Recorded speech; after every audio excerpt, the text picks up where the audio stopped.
Welcome students. Today I am going to discuss a very important part and feature of the Indian Constitution, that is the directive principles of state policy.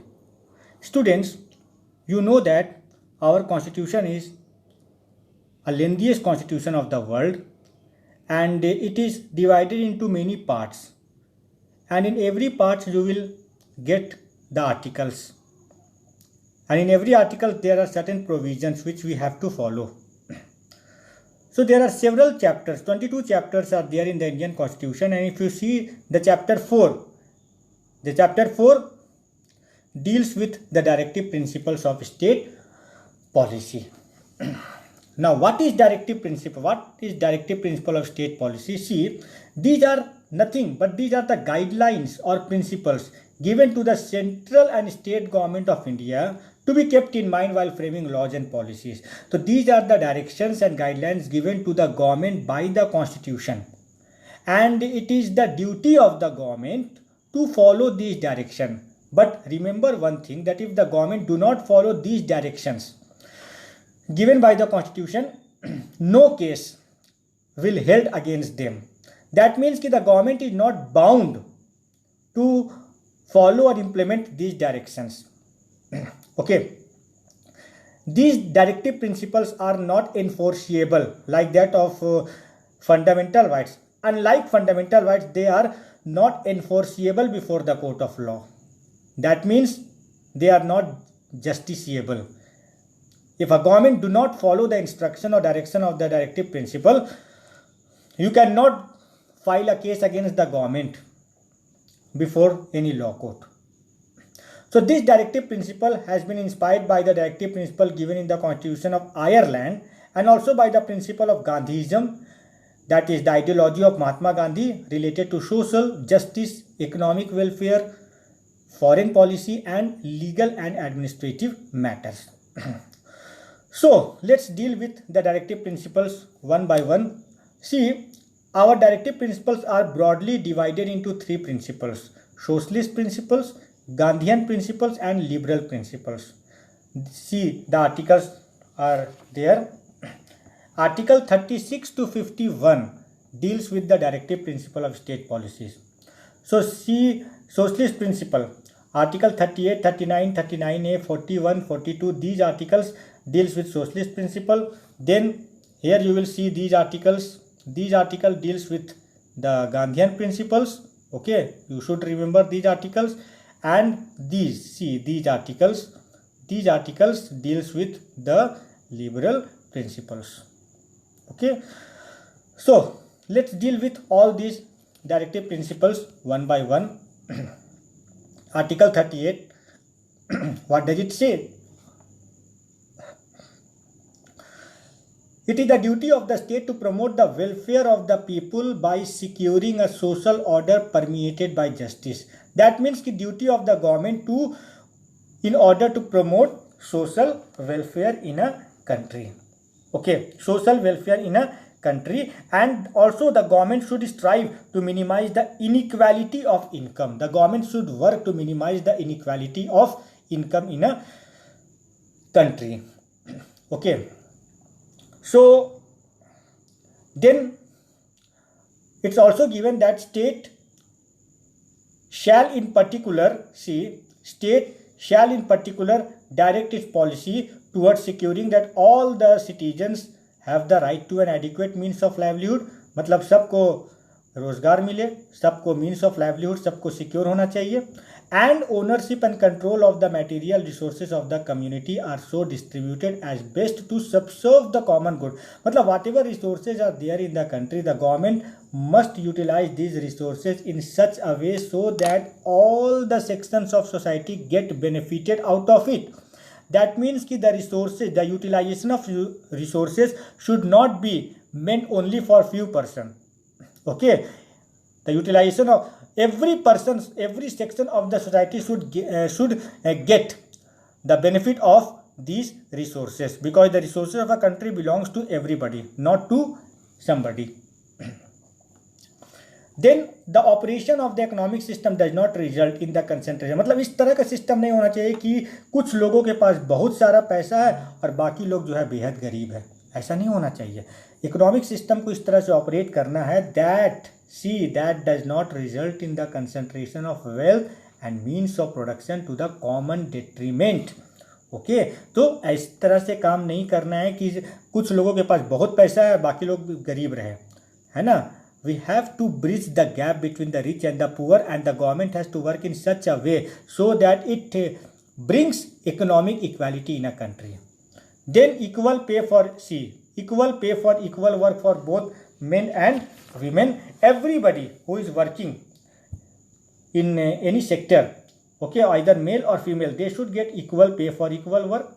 And health and strength of workers, men, women, tender age of children are not abused. That means it must be the duty of the state to look after the health of all those persons who are working, because if their health will not be good, they could not be able to work, they could not be able to perform, and this will hamper the process of the production and development of our country. It's given in Article 39.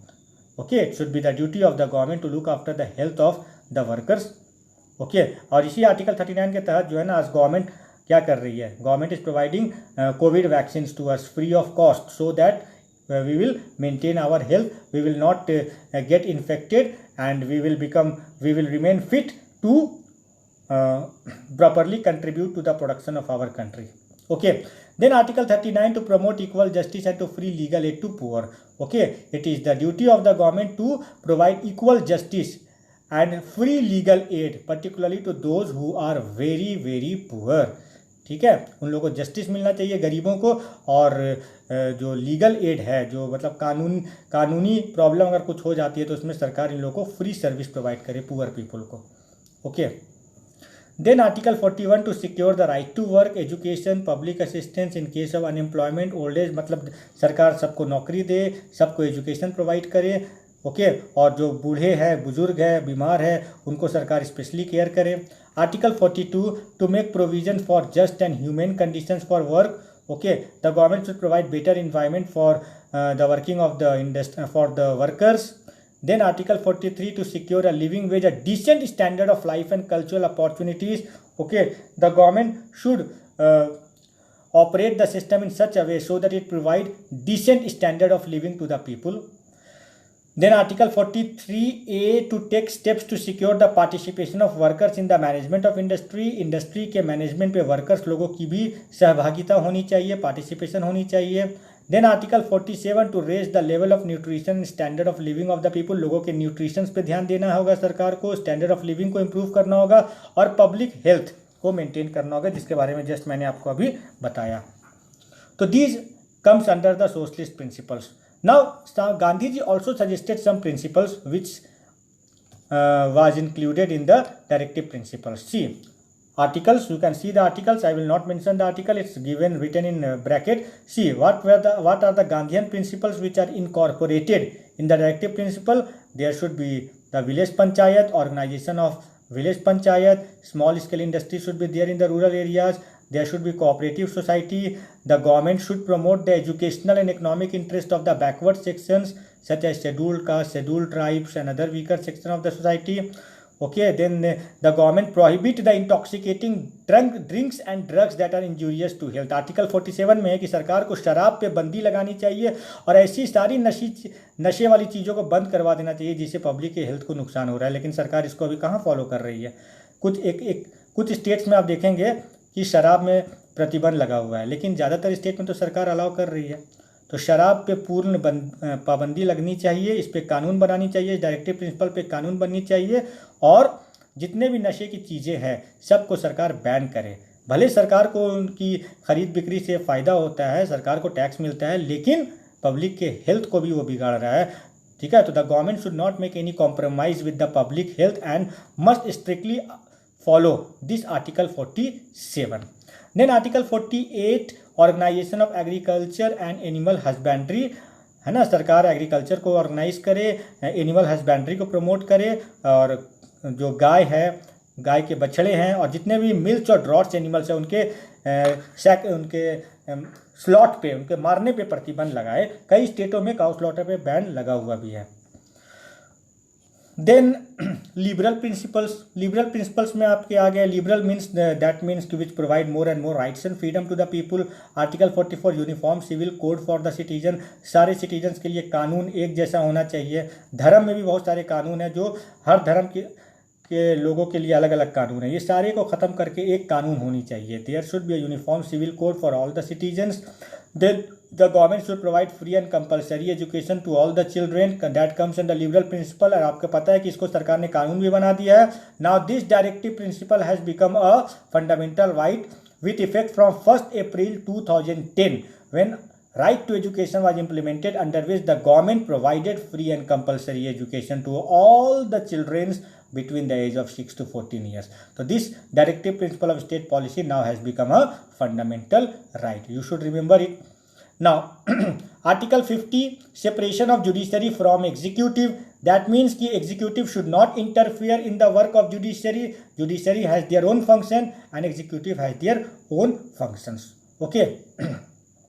So there should not be the mutual interference in the working of both judiciary and executive does not interfere in the matter of judiciary। and article 51 again very important, the government should strive to promote international peace and amity, the government should work in the field of the promotion of international peace and security, okay। मतलब हम लोग अपने देश के शांति व्यवस्था के लिए ही सिर्फ काम नहीं करनी चाहिए, पूरे विश्व की शांति व्यवस्था के लिए भी हमें काम करनी चाहिए। और जहां मौका मिले सरकार को शांति व्यवस्था, विश्व में शांति व्यवस्था लाने के लिए सरकार को प्रयास करने चाहिए, और हमारी सरकार कर भी रही है, नो डाउट। नाउ तो we have implemented some of the directive principle of state policies. हम लोगों ने बहुत सारे directive principle of state policies को हम लोगों ने कानून बनाया, फंडामेंटल राइट्स बनाया, ठीक है। जैसे मैंने आपको बताया फंडामेंटल राइट्स, जैसे आपका article 45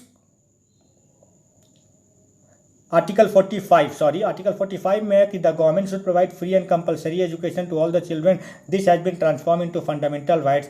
then our government has made several legislation, several act to improve the conditions of the workers. Then if you see article 48A, article 48 में लिखा हुआ है कि the government should protect and improve environment and safeguard the forest and wild life, सरकार जंगलों को संरक्षित करे और जंगल के रहने वाले जानवरों को भी संरक्षित करे, ये एक डायरेक्टिव प्रिंसिपल है। और आपको पता है कि wild life act, forest and wild life act सरकार ने पास कर दिया, जिसके तहत ना तो आप जंगलों में पेड़ों को काट सकते हैं और ना ही जानवरों को मार सकते हैं।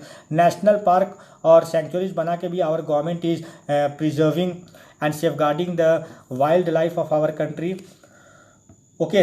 Then we also find that by providing reservation to the ST, SCs and OBC, our government has promoted the educational and economic interest of the scheduled caste, scheduled tribes and other weaker sections also। So there are several principles of the directive of this directive principles which has been implemented by our government, and some of the directive principles are transformed into fundamental rights, and several acts and legislation are also made in regard to these directive principle of state policy। Now directive principles are also there in other parts of the constitution outside part 4, मतलब सिर्फ part 4 में directive principle नहीं है, part 4 के अलावे भी कुछ articles है which deals with the directive principle, such as article 350, 351 and 335, okay। So article 350, 351 and 335, these articles we do not have to study, so I will explain all these articles in the later presentation, okay।